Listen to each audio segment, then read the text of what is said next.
You may get a little excited when you shop at Burlington. What a low price!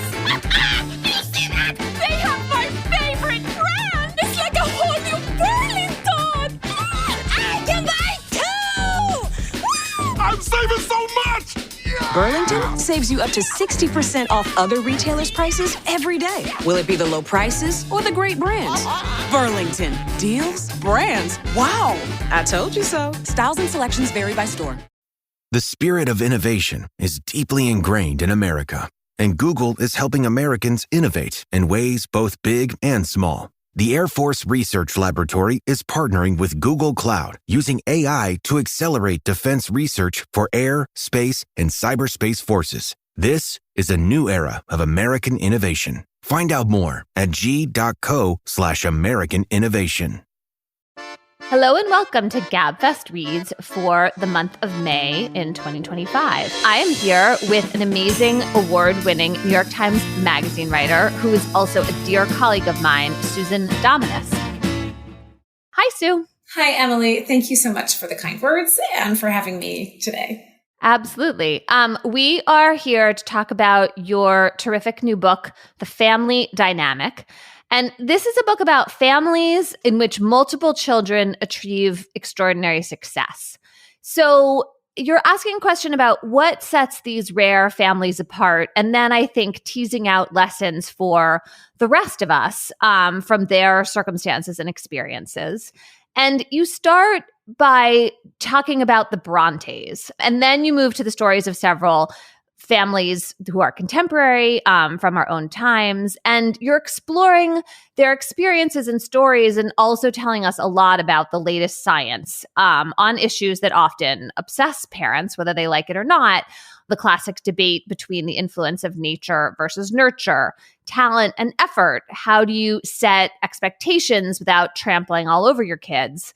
And then this sort of basic question, how much does parental or even sibling influence matter anyway to people's lives? So I wanted to start with Patrick Bronte, who is the father of the literary Bronte sisters. Emily and Charlotte especially are known to many of us. So Patrick Bronte is someone you say who overcame the odds against him and then had very high ambitions for his children. And then you have this great sentence. You say that parents like him often unleash an arrow of ambition in their children, but then are surprised to find they can't control that arrow's direction. So I just wanted to start with that idea in the Bronte family's life, and then to ask sort of why start here? Like, why is this the kind of opening bit of your book? I think a lot about the book is very idiosyncratic in that it reflects my own curiosities and obsessions. And, I'm a huge reader. I'm a huge fan of the Brontes. And even when I was a young kid reading the Brontes, I was really preoccupied by the question of how it was that two sisters, Charlotte and Emily, had both written such works of genius at a time when, women novelists were still really trying to find their way. And then later, actually, Anne Bronte, their third sister, also is a beautiful writer who also really did very innovative things by centering, for example, a governess as the protagonist of her novel and really kind of writing about, women's perspectives and women's rights even. So even as a young kid, I was very curious about what was the environment that allowed these three sisters to thrive and flourish and become the writers that they were. It was as interesting to me as their work was. And when I started looking into it, I got, their mother died when they were very, very young. And their father was a figure that I call an overcomer. There are a lot of overcomer parents in these exceptional families. He was somebody who had grown up, practically, the mythology goes dirt floor in a hut in Ireland. And that was at a time when, the Irish were considered very second class people to the English. And yet nonetheless, he was such a star student that he managed to get a scholarship to Cambridge. That was a very unlikely leap at the time, and became a minister and a person of real stature in England. And so I was just interested in him, and he was really ambitious for his kids, but he really wanted Charlotte to marry well. And when she actually ended up falling in love with a curate who worked under him, that was really difficult for him because she wasn't as upwardly mobile as he wanted her to be, given all the opportunities that he'd given her and how extraordinary, she was in her own way. What he didn't want was for her to become a novelist. I mean, once she was a successful novelist, then he was very proud of her and, sent copies of her book back to relatives in Ireland. But when she was a young woman who was, writing all the time in her journals, we know from letters that she's written that, she felt that her father felt she should be preoccupying herself with more practical concerns, more womanly concerns. So he didn't want her to become a novelist. He had great ambition for her. We know this because she even says in some of her letters, what's frustrating, father, is his ambition, and she underlines ambition. It was very painful for him that she wasn't marrying someone more illustrious, but her ambition in the end really took the form of literary greatness. I mean, from a contemporary point of view, the idea that the problem was she didn't marry high enough up, but then she wrote these amazing books seems a little backwards. Well, I think he came around to appreciating it, but the world was changing. And I think, women novelists were kind of a little bit suspect at the time. It wasn't, this kind of, it didn't have the same prestige then that I think it's safe to say that probably Charlotte Bronte's success was part of what helped, even shift the appreciation of women novelists at the time. Right. That's totally a good point. Okay. So let's talk about the Groff family. They're the first family of today in your book. And they have 3 kids who have really different types of achievements, which interested me a lot. And they have this mantra, "You are so tough," that they're passing along to their kids. That sounds kind of hard-edged, but your portrayal of the family made me see that it wasn't really. Can you tell us a little bit about them? Yeah, the Groff family, first of all, they, both parents were themselves overcomers in the sense that they were, the Groff's father had grown up in such sort of precarious circumstances that he and his brothers were actually in an orphanage for some period of time. Money was always very tight. They were raised by a single mom who was a waitress and worked the night shift. And Janine Groff had also come from a very hard Scrabble background with a father who, was prone to violence when he drank, which was often enough that it really was quite formative. And so I think they themselves, really had overcome quite a lot by the time they were raising their children. And there's a term they use in that family called groffiness, which is, it's a little bit like gritty, like grit, but I think it actually has, I think Lauren once said to me, it also has to do with more like just dumb brute force. They're all really big runners in that household, and they're all really big. If you are, I think there was a sense that when you go to the Groff's house for the weekend, you're probably going to get involved in some project involving like rocks for a new, fence that's being built or something. And I did think that there was something kind of amazing about this. There's this little moment that I, describe in the book when the Groff's grandchild, Adam Groff's daughter, was in a cast and she was kind of hobbling towards some stairs. She was very small and she wanted to go up the stairs, crawl up the stairs in her cast. And I was like, shouldn't somebody stop her? And they just kind of watched and let her do it. And I think there is in general in the Groff family a sense of, fostering independence, and there's a faith in the kids that, they're going to be able to do what they say they want to do, or that they're not fragile creatures, So yeah, I mean, I do think that phrase, I have used it with my own kids, partly inspired by the Groffs, partly inspired by some cognitive behavioral therapy that came into play when one of my kids was having a hard time. But the language, "you're tougher than you think," a lot of psychologists today, including Lisa D'Amour, who's a very well-known psychologist and writer, think that parents basically let kids' anxiety get to them too quickly, that they give into it too quickly, and that we need to get over our fear of the anxiety. And some helpful language for that with kids I found in my own home, and I think it is really effective, is "you're tougher than you think." Yeah, there's another great little detail you pull out, which is that the grandmother, the hard Scrabble grandmother you were talking about, she put her glasses onto the bottom shelf of the cabinet so that her grandchildren could be self-sufficient. Usually the pots go down there and the glasses are higher up where kids can't reach them. Thank you for appreciating that detail, Emily, because I loved it. It was such a small thing. And I think it really does reflect how fostering that spirit of independence is really an act of love, right? It's like so attentive and it's so thoughtful. And she's actually, she really understands kids. And that was one of many things that I wished I had done myself. By the time I finished the book, my kids were, at times too old for me to apply some of these lessons. But that was one small thing that I thought that would have been really lovely. I would have really loved it if I had done that. That was so smart. Yes, I loved that too. Okay, so they have 3 kids. They have, a renowned novelist. They have an Olympic level athlete, runner, but also triathlon athlete. And then they have an older brother who's like an entrepreneur and successful completely in his own right. So how did you see the kids influencing each other? I mean, you write a lot about their different kinds of achievements growing up and how they kind of got into their own lanes.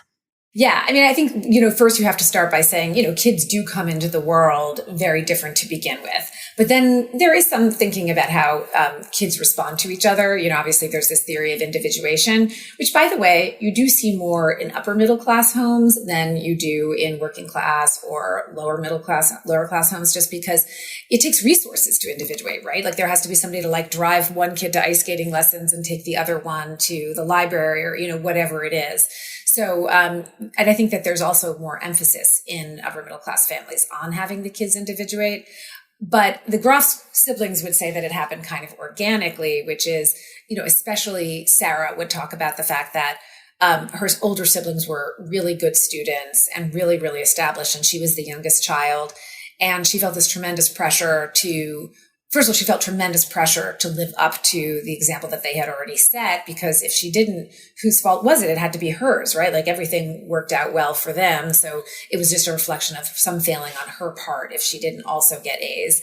And she says that she really became interested in sports in a committed way because she felt that she could excel there. And it wasn't that Lauren couldn't also have excelled. Lauren actually also happens to be a tremendous natural athlete and is really, kind of built for swimming and is a tremendous runner even to this day. But she didn't want to be great at that. Lauren wanted to be a great capital G novelist, capital N novelist. But Sarah knew that she wasn't going to throw herself into competing in sports. And she thinks that that is why that became her domain, that she really committed herself to that. So one of the points of departure in this part of your book is talking about talent and effort. We often try to tease apart these two factors, but you say that's actually hard to do. Tell us about what the science is currently reflecting in this area. Well, talent and effort is hard to tease out in part. I mean, first of all, talent is hard to, we know that talent's not enough, right? Because there's this great quote from Charlotte Bronte where she says talented people, always know the full measure of their genius or that kind of thing. But the question is, do they have the opportunity? So you have to start with that. The Polgar sisters, were all these incredible chess champions who really seem to have this unusual knack for chess. But had they been raised in another family, if all 3 of them were adopted into another family, they might have been perfectly good students. They might have had very happy lives. But it could be that nobody would have put a chessboard in front of them or, put a chessboard in front of them in any concerted way. Like their particular talented could have totally gone unrecognized. And obviously the same is true the Williams sisters were such natural early athletes that people really did kind of notice. But obviously it did take their father to exploit fully the full potential. But, David Epstein writes a lot about this in The Talent Gene.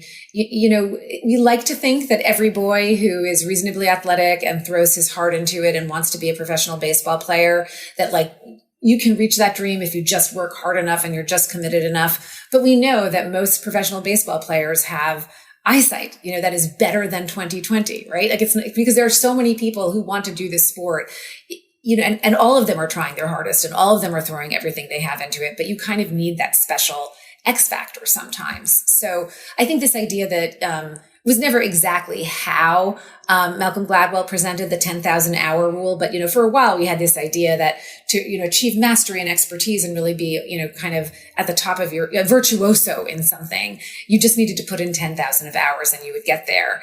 And I think that idea is a lot more complicated now. And also you have to imagine that, in some fields, like brute effort maybe will, have more of an effect than innate talent. And in other fields, you really do just have to have the raw goods and have whatever it is that makes you driven. There's this idea that people who are incredibly talented maybe have that equivalent of the better than 20/20 vision. They're also more motivated to work really hard because they can see that they can be the best. So it's hard to separate out motivation even from talent.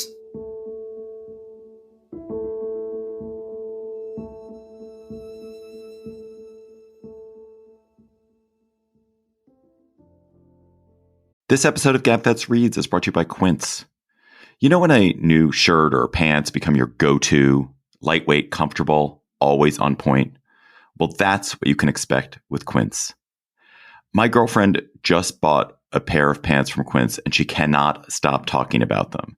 She cannot stop talking about how comfortable they are, how much better they look than the similar kind of brand that she bought from an expensive retailer, and how little she paid for it. Quince has all the things you actually want to wear, like organic cotton silk polos, European linen beach shorts, comfortable pants that work for everything from backyard hangs to nice dinners. And Quince only works with factories that use safe, ethical, and responsible manufacturing practices and premium fabrics and finishes. Go to quince.com/gabfestreads for free shipping on your order and 365-day returns. That's QUINCE.com/gabfestreads to get free shipping and 365-day returns. Quince.com/gabfestreads. This podcast is brought to you by Progressive Insurance. Do you ever find yourself playing the budgeting game, shifting a little money here, a little there, and hoping it all works out? Well, with the Name Your Price tool from Progressive, you can be a better budgeter and potentially lower your insurance bill too. You tell Progressive what you want to pay for car insurance, and they'll help you find options within your budget. Try it today at Progressive.com. Progressive Casualty Insurance Company and Affiliates. Price and coverage match limited by state law. Not available in all states. This episode of the Gabfest is brought to you by Discover. Hey, Gabfest listeners, here's some scoop for you. So what is it, you ask? It's that Discover is accepted at 99% of places that take credit cards nationwide. Now, before anyone goes suggesting this is just a rumor, know that there's actual proof this kettle of tea is not only piping hot, but 100% true. So yeah, sometimes it pays to be a little nosy, but it always pays to discover. Based on the February 2024 Nielsen report. Learn more at discover.com/credit card. This episode of the Gabfest is brought to you by Discover. Hey, Gabfest listeners, here's some scoop for you. So what is it, you ask? It's that Discover is accepted at 99% of places that take credit cards nationwide. Now, before anyone goes suggesting this is just a rumor, know that there's actual proof this kettle of tea is not only piping hot, but 100% true. So yeah, sometimes it pays to be a little nosy, but it always pays to discover. Based on the February 2024 Nielsen report. Learn more at discover.com/credit card. This episode is brought to you by Amazon Prime. From streaming to shopping, Prime helps you get more out of your passions. So whether you're a fan of true crime or prefer a nail-biting novel from time to time, with services like Prime Video, Amazon Music, and fast free delivery, Prime makes it easy to get more out of whatever you're into or getting into. Visit Amazon.com/Prime to learn more.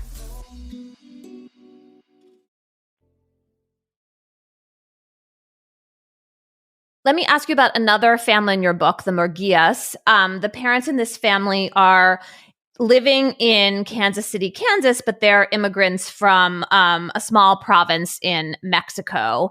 They have 7 kids. How does their parenting produce extraordinary success in some of their kids? Or maybe you're going to tell me that's the wrong way to think about it. What I do think is interesting about the Murguias is that they were the perfect example of a family in which I expected to find some, very clear cut family parent down model of how to, raise high achieving children, because especially the 4 youngest children really did go on to do quite extraordinary things, especially given the humbleness of the background of the home in which they grew up. So I would start by saying that they were just extremely dignified people whom their children really revered and respected. They certainly were overcomers. I mean, the poverty that they endured when they first married and moved to Kansas City, they were living in really humble circumstances. I mean, the home didn't have a heating system. They were relying on kind of a generator, and they had a very tough life. And they just were very devoted kind of community members, very respected by their neighbors, but in a very, again, very humble way. But they had sacrificed a lot for their children. They worked very, very hard. Their kids saw that. So there was this inherent respect for their parents, and they wanted to honor their parents, I would say. So that was definitely part of their motivation. But I do think that what helped them succeed in a practical way was this consortium of the siblinghood. The oldest brother was the first in the family to go to college, one of few kids from their neighborhood who was going to college at the time, one of the few Mexican-American kids who was going to college at the time. And because he'd been there already, he helped them navigate the system, which, at a big state school is like no small thing. And then they also kind of became almost like a little internal networking group. Like as they each advanced in their careers, they all went to law school, right? They didn't individuate. Eventually their careers took different paths, but they all went to law school. And so they were operating in the same kinds of spheres. They spoke the same language, and they were really they were very able to help each other brainstorm when one person's high power job was coming to an end, the other sibling could make an introduction. Mary Murguia and Janet Murguia, they're twins actually. And randomly, one of them was selected to go to this very prestigious girls leadership program called Girls State. And then she went on to Girls Nation. And she really wanted her sister to catch up, she told me. Like, she shared every single detail of every person she met and everywhere she went with her sister when she came home, because she wanted them to almost to have had as close to the same experience as was possible. So they helped each other professionally, chart their professional paths, basically. And in many ways, the siblings were more influential for each other in terms of the execution of, the parents at the hour in motion. We're the Murguias. We have great dignity. We believe in public service. We believe in, we have mottos like, no one's better than you, but you're no better than anyone else. We want you to feel equal to everybody, but also to be humble. So that was the ethos in the family. But then where the arrow went, like the siblings really helped each other direct it. Yeah, so interesting, this idea of like the family name becoming a kind of brand that everybody feels ownership of and wants to further. And then it's like the group success rather than individual success. I was really struck by that. I also thought you had some really interesting things to say about birth order, which doesn't always like play out where the oldest kid sort of functions as the oldest kid. And then you were also talking about work by the sociologist Dalton Conley, who comes up a lot in this book. What's your thinking about the importance of birth order now that you've thought so much about this? The stories can be very idiosyncratic. So what do we know from really the best research to date? And I actually recently went back and read some of your great work on birth order and firstborns and IQ and intelligence and things like that. And oh my God, I don't even remember that I wrote about that stuff. That's so funny. Oh, really? You had a lot of emotional valence around it, actually, because you really didn't like the idea that firstborns, you were writing in Slate, it made you uncomfortable, the idea that like the firstborn has some kind of academic or even cognitive advantage. But there's really good research now that finds that even by age 1, if you compare the oldest sibling at age 1 and then compare that younger sibling when the younger one gets to age 1, the cognitive skills of the firstborn, it almost always bears out that those cognitive skills are stronger. And they really do think it has. They used to think that the oldest sibling was more academic because it had better cognitive skills because because they were teaching the younger child, and so that somehow coalesced their information or their whatever they were working out for themselves, it got more solid by teaching it to the younger. No, now we really think it's about parent enrichment and parent attention. Just that, like, there's something about that the nature of being the only child and the first one around. There's just so much more focus and enrichment going on. So that's interesting, right? Because, what does that mean for how the younger siblings then tend to differentiate? But being the first child can also be really difficult. I mean, in the Murguia family, Alfred, they revered their older brother, and to this day, Janet Murguia gets teary when she talks about Alfred and all that he did for his siblings, helping them leave the smallness and the closeness of this very intimate family and bring them out into the world, to take them to their first restaurants they ever had a hamburger, to take them to the university. But for him, we know that first generation low income kids have a hard time at college, and he was the first in his family there. He was alone. He was enough older that he was there without siblings for a little while, and it didn't really work out for him. I mean, he's gone on to have a perfectly happy career, but college was definitely much more of a struggle for him.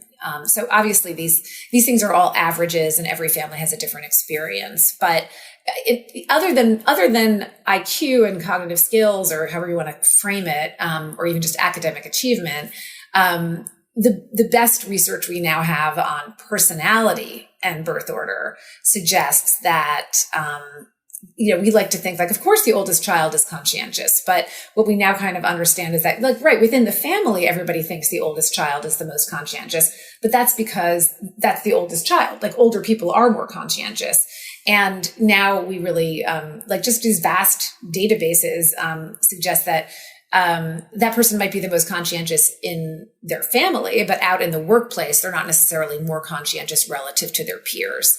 So I know it's hard to let go of it. Everybody tries to explain their own family via birth order, but I always say that birth order is like astrology. You can always make up a story about it. And also families are, and if it doesn't, it was always if people found that their family didn't match up with what we thought birth order was, the oldest one is the most conscientious, the youngest is the rebel, the most creative. If it didn't neatly line up, then you'd say, well, that's because the oldest was 6 years older. So the second one was the one who was most conscious, whatever it was, but it doesn't really hold up. I mean, there are still studies that make it hard to figure out, it hasn't been abandoned altogether. There's some really good research, in a Swedish army that found that most of the people who were picked for leadership roles were in fact firstborns. But then people critique the methodology of that study, or they say, okay, well, maybe that's capturing something that's different from personality in some way. But we know for personality, the big five, conscientiousness, extroversion, neuroticism, openness to experience, agreeability, that they can't find a really strong birth order effect for that stuff. You talk about this concept of genetic nurture, which I thought was a great way of trying to make sense of the relationship between nature and nurture, and how they are so impossible to separate. Dalton Conley uses the metaphor of a Mobius strip, which I found really helpful for their kind of dynamic. Okay, that was too much of a setup. What is genetic nurture, and how do we think about nature versus nurture through that lens? I think the easiest way to talk about genetic nurture is through the metaphor of actually cows, if you could just bear with me for a minute. So let's say there's a cow who is genetically inclined to produce tremendous amounts of milk. And the calf of that cow does not actually inherit whatever that gene is. The calf still really benefits from the fact that now that calf has enjoyed these copious amounts of milk. And so that calf might flourish, and that calf might actually be healthier, and maybe might even go on to produce more milk herself, when she becomes, somebody who does that, whatever it is that cows do. So, I think that it used to be this idea that if a mother was, extremely likely to be somebody who was going to, who had the goods, let's say, genetically inclined to be extremely agreeable, right? And then the child is also agreeable. Environmentalists would say, oh, well, it's because the mother, modeled agreeability. And geneticists would say, well, maybe, but, it's also possible that that kid's really agreeable because they inherited all that stuff, whatever it was that made the mom really agreeable. I think that what Dalton Conley was pointing out, and a researcher named Augustine Kong found what he actually proved with this research he did on genetic nurture, was that even when kids don't inherit certain genes from their parents, the genetic inclination of the parent does go on to affect that child. So whether it's through modeling or some other mechanism. So it, as Dalton said, it kind of, it was something for everyone. Geneticists could say you see, there is the genetic effect. It's just one step removed. The mother's genes are what's influencing the kid. But environmentalists could say, right, but it's something in the way that the mother is behaving that is influencing that child. So that's one way that it's really difficult to separate out, nature from nurture. But the other way that Dalton's interested in it, he talks about it as like a Mobius strip, is just that, whatever your genetic inclination is, it might also help you to you are drawn to certain environments that then give you a lot of feedback that reinforces your own genetic leaning. So if you're somebody who's like genetically inclined to, let's say, love books, you're going to get yourself to the library, and then you're going to be reinforced by books and also by the people at that library to make you even more of what you maybe would have been, had you been raised in some totally different environment. That all makes sense. So I want to pull educational attainment out because it seems like it's different in a way that's sort of surprising. You talk about this as being somewhat unusual in the field of behavioral genetics because how much schooling a child gets is the rare outcome that researchers can see is strongly influenced by a child's upbringing. Yes. So we find that the shared environment that siblings have does make them, remarkably similar for how much education they get.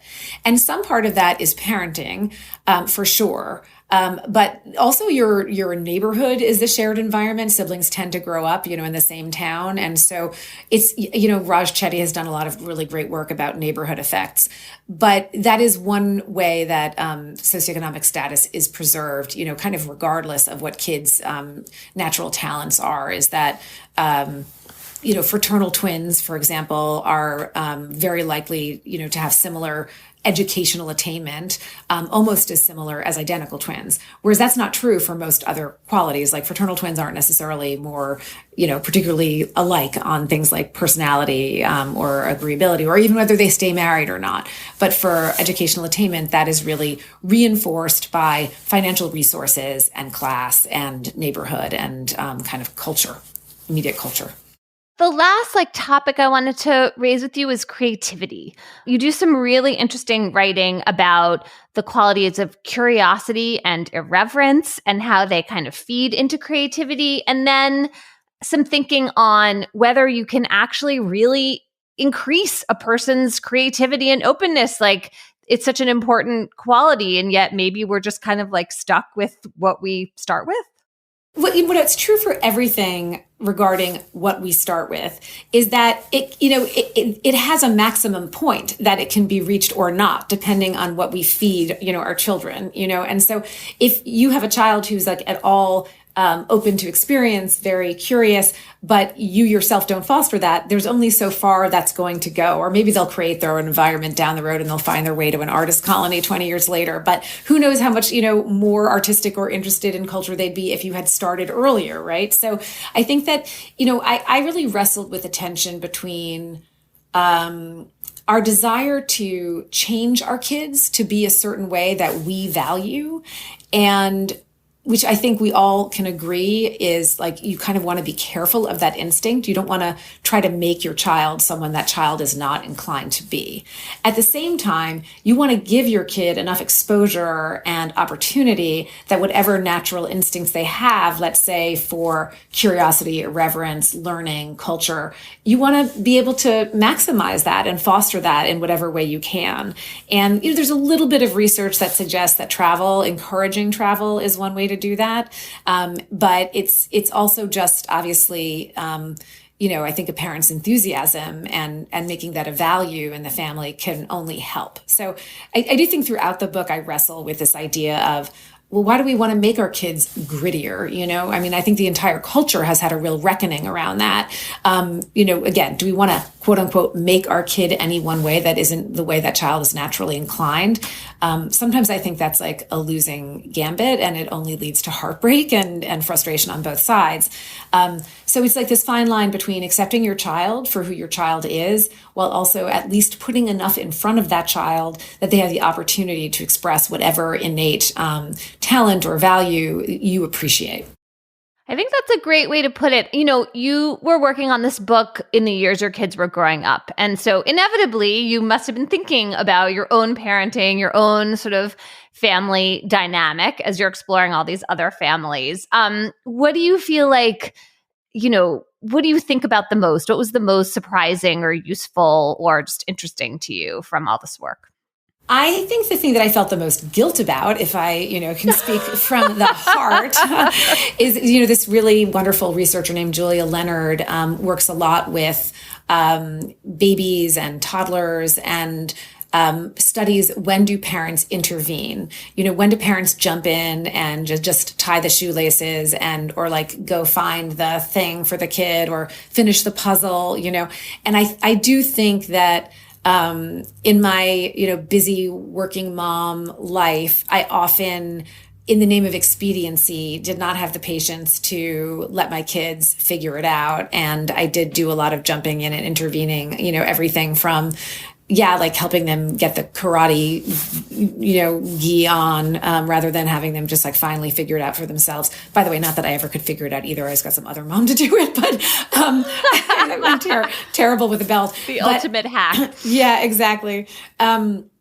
But yeah, even when they were older, like, looking for their iPods, just so we could get out the door, their Magic the Gathering cards. I mean, I can't tell you how many times, like, I stopped what I was doing to go find some important Magic the Gathering deck of cards. So I just, in general, like these little moments that I observed when, Trisha Groff, one of the Groffs, just, asked her daughter to do something she'd never done before. It was involved taking the dog out, putting her on a leash, whatever it was. And she asked her to do it, encouraged her, and then looked away. She didn't hover. She didn't like keep checking in. She didn't make a big deal of it when she accomplished it. Just, you can see how these little things could, over a lifetime, build a real sense of confidence and competency. I love that to end on. Thanks so much. So just to make sure everyone has heard it, the title of this book is The Family Dynamic. I totally recommend it. It's a great read, kind of no matter how old your kids are, how old you are, because you can like identify with different parts of the family dynamic as you're reading along. Thank you so much for talking about your great book with me, Sue. Oh, Emily, thank you so much for having me on. It's been such a fun part of my day. That is it for this month's edition of Gabfest Reads. Our producer is Cheyna Roth. Ben Richmond is Senior Director of Operations of Podcasts. Slate is led by Hillary Fry. We'll be back next month with another edition of Gabfest Reads. Until then, all three of us, David and John, and I will be back in your feed on Thursday with a new episode of the Slate Political Gabfest. Thanks so much for listening.